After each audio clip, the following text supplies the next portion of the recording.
Hey y'all, it's Tia Cherie here. Welcome back to my channel. If you are new here, welcome. And if you are returning, thank you so much for coming back to check out another video.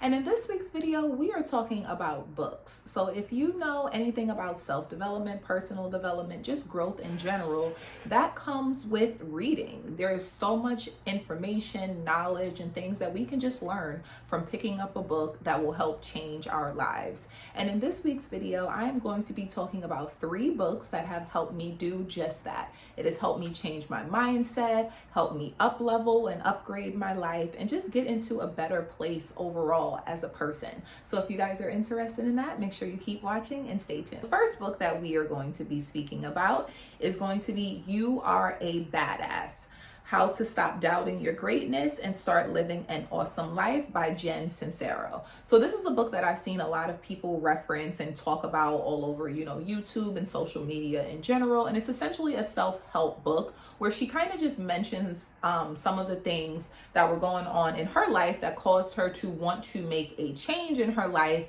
and improve her life overall. And so step number 1, how you got this way. So in this section, she essentially mentioned some of the things that have shaped us. So for instance, our beliefs, what people have told us about ourselves, things that we just believe about ourselves because over time, that's just what our identity has become. Blockages that we may have within our thinking, within the way that we handle situations, things of that nature. Step number 2 is how to embrace your inner badass. So in step 2, she really just speaks about accepting yourself, right? Like making sure that you establish your own truth, not what society tells you you should be or you should want to be, not with what anybody else is telling you. It's establishing you and your identity and how you want to show up in this world. And lastly, step number 5 is how to kick some ass. So essentially in this step, she is just basically saying your first step to getting that life you want is deciding to take action. It is deciding that whatever you have now is not what you want, and you are going to put the action forward to get to the level, the thing, the job, the place, the relationship, whatever it is that you want. Essentially here, she mentioned that you have to focus on changing your mindset, right? And as I mentioned in my previous video on how to level up your life in 6 months or less, I basically did a video on mindset and why it is so important to your growth. How you think is going to determine what is brought to fruition in your life. There's no way around it. You cannot have negative thoughts in a positive life. It does not happen. So mindset is very important if you are looking to level up on your journey. And if you're interested in, learning more about mindset, I suggest you check that video out. I'll tag it up here and I'll also put it down below in the description. When we believe that we can make more money, when we believe that opportunities will come to us for us to have more money, when we believe that we can spend money and it come back to us, when we believe in abundance instead of scarcity, it allows us to make decisions that may be a little more risque in the aspect of understanding and trusting in yourself and, in God or the universe, that what you put out will come back to you. And just being more mindful of that will allow you to create or be in spaces where the opportunities will present themselves where you can have that success. And book number 2 is another book that we have seen all over social media, and that is Atomic Habits by James Clear. So this book has been super helpful for me in the aspect of building positive habits. And essentially with this book, it honestly helped me kind of create my morning routine and make it a lot more easier for me to sustain it over time, which has drastically helped me improve just the quality of my life. With Atomic Habits, this book is a great way to easily create better habits for yourself. So James describes a habit as a routine or behavior that's performed regularly and in many cases automatically. Just something that we subconsciously do. And the best way to create habits is to just do repetition, which allows you to create the habit over time.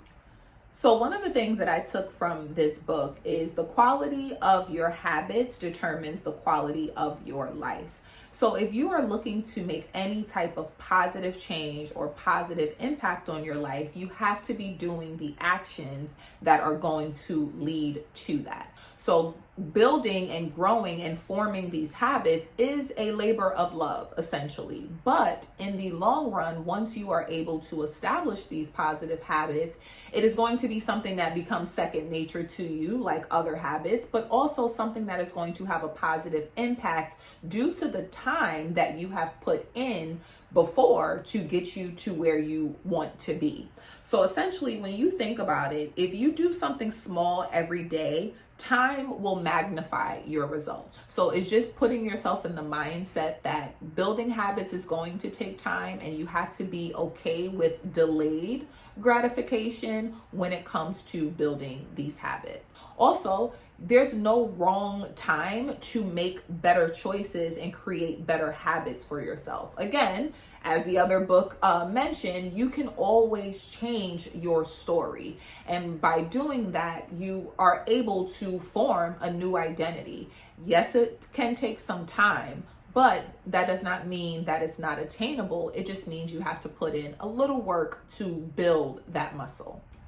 And another thing that I really liked about this book was his idea of essentially stacking habits. So essentially adding on a new habit that you want to form onto a habit that you already do and that you don't really think about, so that you basically just associate the two with each other. And as you start to do it over time, they both just become what it is that you do. And essentially in the book, he basically breaks it down in 4 ways to create a habit. So step number 1 is make it obvious. Step number 2 is make it easy. Step number 3 is make it attractive. And step number 4 is make it satisfying. So if you can kind of sit down and take some time to relate whatever habits you are trying to form back to these things and make it as simple as possible for yourself, you have a lot more of a chance of attaining that and growing that habit if it's not something that you have to force yourself per se to do. We are creatures of repetition. We love when things are easy for us. So those first couple of days of building a habit might be a little bit difficult, but once we get our bearings, we definitely can come out on the other side in a much better place. And lastly, book number 3. Now, let me tell you, this book snatched me up, okay? Because I am Miss Self-Sabotage Mommy, okay? I am so good at getting in my own way, and this book was very helpful in helping me realize why I do it and also how to stop doing it. So it was very life-changing for me, and I definitely recommend this book to anyone who struggles with self-sabotage. I know all of us do to a certain extent, some more than others, but this is definitely a way to help you improve on your journey, because being your own worst enemy is going to hurt you more than what anybody else outside of you can do. So really learning how to not get in your own way is going to take you places you never thought you would go. So book number 3 is going to be The Mountain Is You: Transforming Self-Sabotage into Self-Mastery.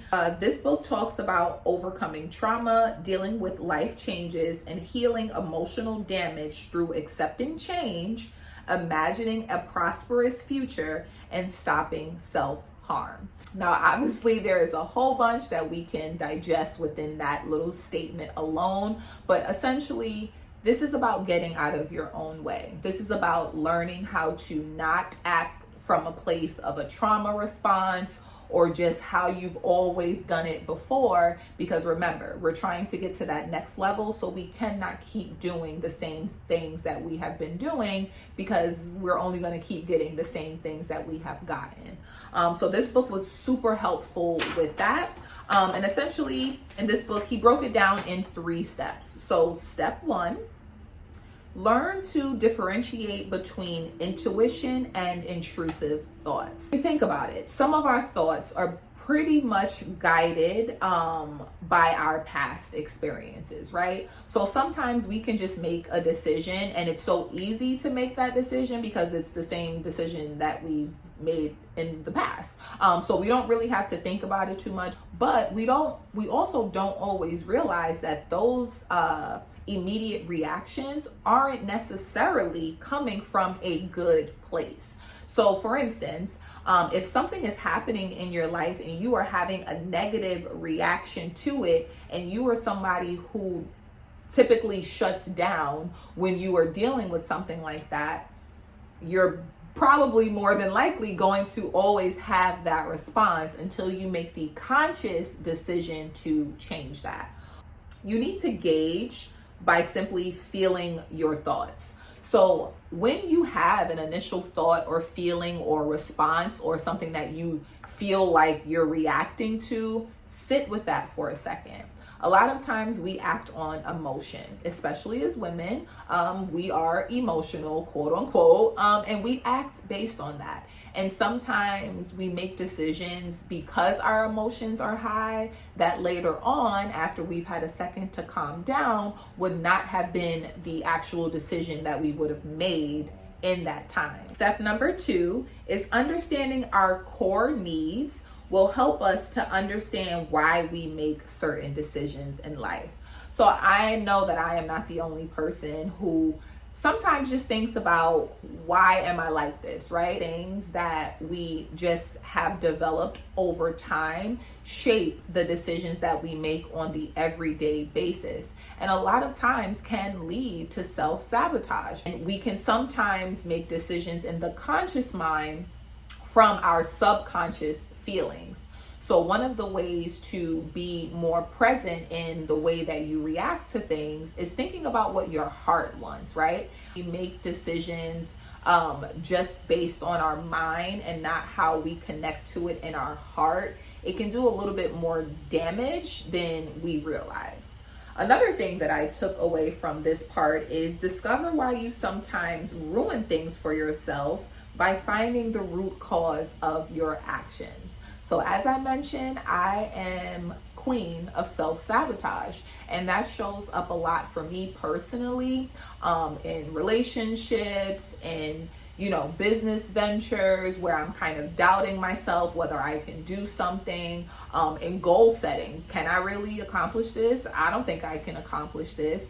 And a lot of that is rooted in just myself and my negative thoughts that I have of myself, and it then deters me from moving forward. Or when you're thinking about self-sabotage, you really have to figure out why it is that you do what you do so you can stop it. If you don't like it, you have to learn where it comes from, heal that, and then move forward so it doesn't become a constant pattern for you.